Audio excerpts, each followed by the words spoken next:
Well, now at 5:30, a local family with a special needs child could find themselves homeless after they fall behind on their rent.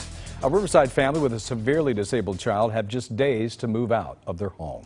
Well, the landlord is evicting them for falling behind on their rent after the father lost income during the pandemic. In a story only on CBS 2, our Kristine Lazar shows us the family's fight to stay in their home.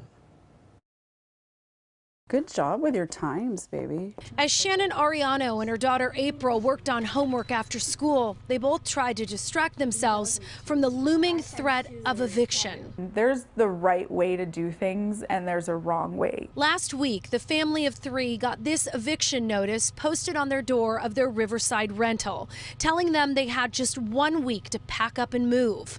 They're about $40,000 behind on rent. Antonio Arellano works as a flooring contractor and says his business hasn't recovered from the shutdown. It's just hard because we've already gone through so much. Shannon stays home with their daughter, 10-year-old April. She contracted sepsis as a toddler. Her right leg below the knee had to be amputated. I'm sure it would be very scary for a little girl her age who doesn't understand what's happening. Shannon says they were caught off guard by the eviction notice because they were expecting to go to court to plead their case. But they say when they showed up for court last week, they were told their case was called the day prior, and they lost. And I showed her my paperwork. I said, it says March 10th. That's today at 1 o'clock. Like, I don't understand how we lost a case that we weren't even here to defend ourselves for. The Arellanos say they tried for months to set up a payment plan, but their landlord was unresponsive. I reached out to the landlord, Invitation Homes, and the family tells me the very next morning a representative from Invitation Homes called them and said they'd now consider a payment plan.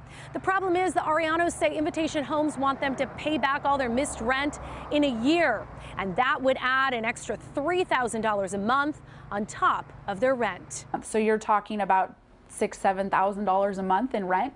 Invitation Homes is one of the largest landlords in America. It saw record profits in both 2020 and 2021, almost $2 billion in revenue last year.